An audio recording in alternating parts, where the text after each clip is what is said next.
انا هنا وده مطبخي، هنعمل بقى احلى كنافة في رمضان كده اهو. كل سنة وانتم طيبين. بالكريمة، وان شاء الله تعجبكم وتجربوها. بصوا يعني الصورة بتتكلم عن نفسها، هي شكلها جميل وطعمها ولا احلى بصراحة. ودي بصوا هوريها لكم، يا ريت تجربوها وتقولوا لي رأيكم ايه. بصوا، وسمكها معقول وفي منتهى الجمال. نشوف كده مع بعض المقادير وتجربوها بإذن الله. طبعا احنا بيبقى معانا الاول، اول حاجة هنعمل الشربات. طبعا معانا كوبايتين سكر، هنحطهم على النار وعليهم كوباية مية. بس هما كوبايتين سكر عليهم كوباية مية، ما فيهمش اي افتكاسات يعني. هو ده الشربات. ونعصر عليه نص ليمونة،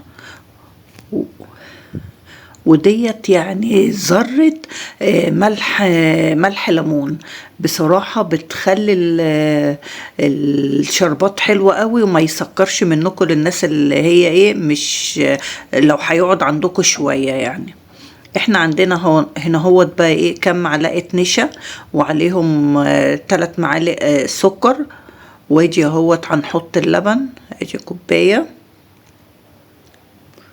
كوبايتين لبن، ونقلبهم كده مع بعض على النار. الاول نقلب على البارد وبعد كده نرفعهم على النار. دي بقى الكريمة اللي هنحشي بيها. بص اهو القوام تخن. بص انا بوريهولكوا، طبعا لما بيبرد بيتخن زيادة. معايا بقى نص كوباية قشطة، دي طبعا بتعزز الطعم كده وبتخليه حلوة قوي وتخلي طعم الكريمة جميلة. اللي عنده كريمة يحط، اللي عنده قشطة لبن يحط. في ناس بتحط حتة زبدة، كل واحد بقى حسب ظروفه وامكانياته واللي عنده. بص اهو، بصوا انا بوريكم، ولسه هتبرد شوية هتبقى حلوة قوي.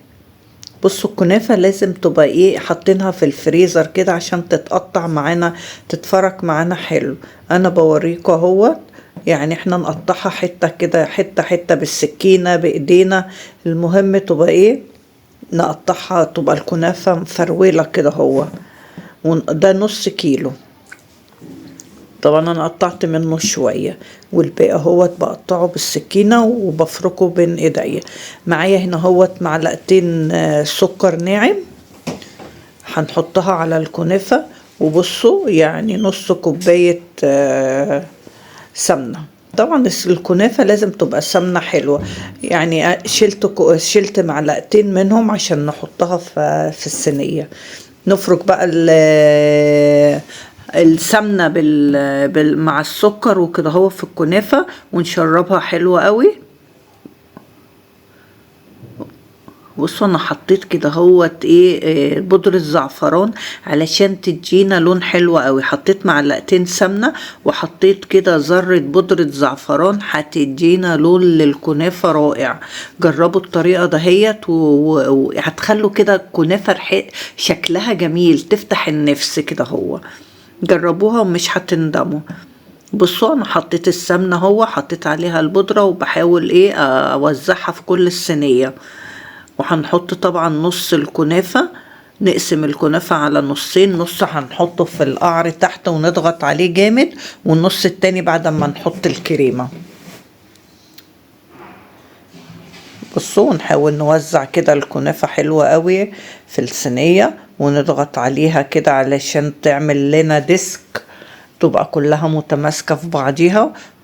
بصوا نضغط عليها حلو عشان ما لو حتة فيها فراغ الكريمة ما تنزلش منها وتحرق الصينية. بصوا اهي، ونجيبوا صينية اصغر منها ونتك عليها. يعني هي بصراحة ما فيهاش اي مشكلة، اللي عايز يضغط بايديه يضغط، بس انا بوريكم الطريقة اللي هي المفروض نعملها. بصوا الكنافة نعمت ازاي، والكريمة هي بردت. تحطوها وهي طرية، ما تحطوها وهي باردة، ما تحطوهاش وهي سخنة، لان لو حطيتوها الكريمة ديت وهي سخنة الكنافة هتشربها. فتسيبوا القشطة او الكريمة بتاعتكم تبرد شوية. بصوا توزعوها بقى في الصينية. ونحط بقى الجزء التاني بالكنافة، نفرطه كده هوت. طبعا ما نتكاش جامد على اساس الكريمة ما تبوظش مننا من ناحية وتتحرق. بايدينا كده بقى نتعامل بالروحة بقى في الجزء ده هو، غير بقى الديسك الاولاني بنتك عليه، التاني لا بالروحة كده هو، ونسوي الصينية ونمسحها حلو عشان ما تتحرقش لما تخش الفرن. واجي معلقتين السمنة الباقيين حطيت عليهم برضو رشة زعفران، بودرة زعفران، وبصوا وبرشها من فوق الوش. اتفرجوا بقى على لونها زي ما انتوا شفتوه كده هوت في اول الفيديو، في منتهى الجمال. جربوا بقى الطريقة ده، هي هتديكوا لون للكنافة زي الكنافة التركي. بصراحة جميلة جدا، وريحتها حلوة. وجربوا بقى وقولوا لي رأيكم ايه. واهم حاجة كمان لما تيجوا تعملوا الشربات تخين، على اساس ان هو لو الشربات خفيف هتعجن منكم هتبقى طرية، لكن كده هو الشربات لما يبقى تخين بتبقى مقرمشة. بصوا بقى اللون بتاعها الخطير. ويجي اهوت الشربات تقيل زي ما انتوا شايفين، والرش كده وتزوقوها بأي حاجة عندكم بقى. بصوا لونها في منتهى الجمال بصراحة، يعني كمان الكاميرا بصراحة ظلموها كده. انا قلبتها في طبق ونشربها بقى الشربوط.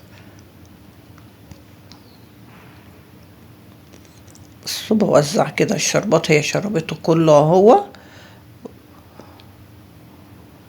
تحاولوا بقى ايه تزوقوها بقى عشان تبقى شكلها حلو. بصوا المنظر، اديني زوقتها اهو بزبيب الوان. يا رب الطريقة تعجبكم وتجربوها. ولو عجبكم الفيديو ما تنسوش اللايك والشير والاشتراك في القناة. مع السلامة، وتفعلوا زر الجرس. مع السلامة.